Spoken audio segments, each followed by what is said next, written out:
Here for this special occasion are two faith leaders who have tirelessly served our country. Thank you, Rabbi Moshe. He helped lead thousands of Jewish Americans in urging congressmen, judges, prosecutors, and Jewish communities to support the First Step Act. We had my organization, we had Rabbi Moshe from tzedakah, we had Aleph, all working together.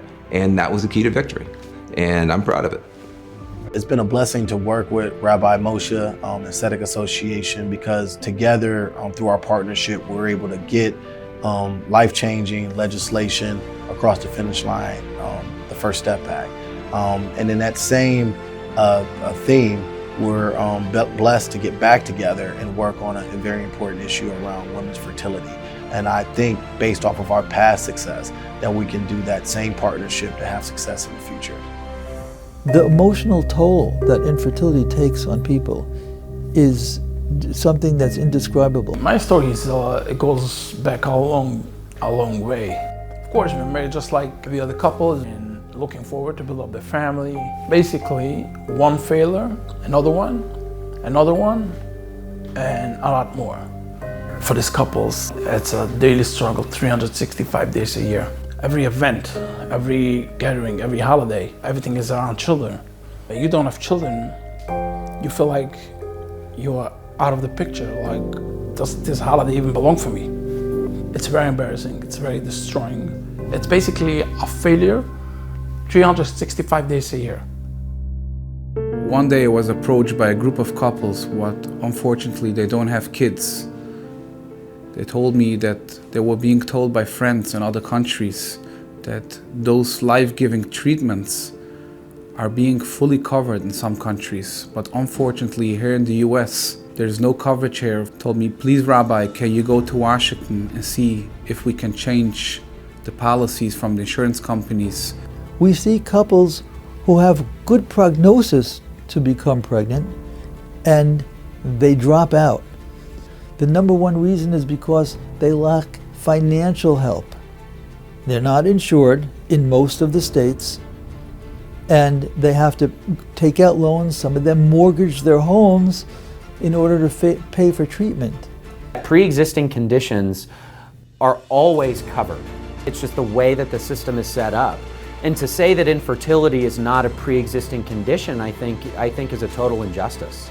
We have to get the insurance companies to cover the diagnosis and treatment infertility in no different way than they cover the diagnosis and treatment of cancer and diabetes and other medical problems that they cover without question. I've been lobbying for well over 20 years. Getting to work with the tzedakah Association has been a capstone of my career because I get to tell the story of an organization that's doing good solely for the purpose of doing good. And the tzedakah Association has built a tremendous reputation inside Washington, D.C. and the halls of Congress and in the White House based on that brand of always trying to do good for society. Our chances of this bill, just based upon the alliances that have formed behind this bill, I would say are very good. I mean, we're combining,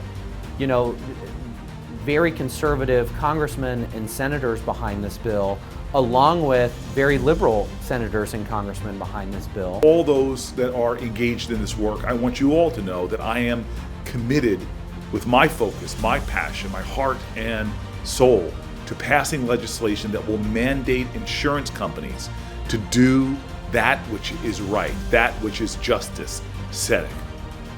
I want to start by thanking all the folks with the tzedakah Association and your support for couples who are struggling to have babies.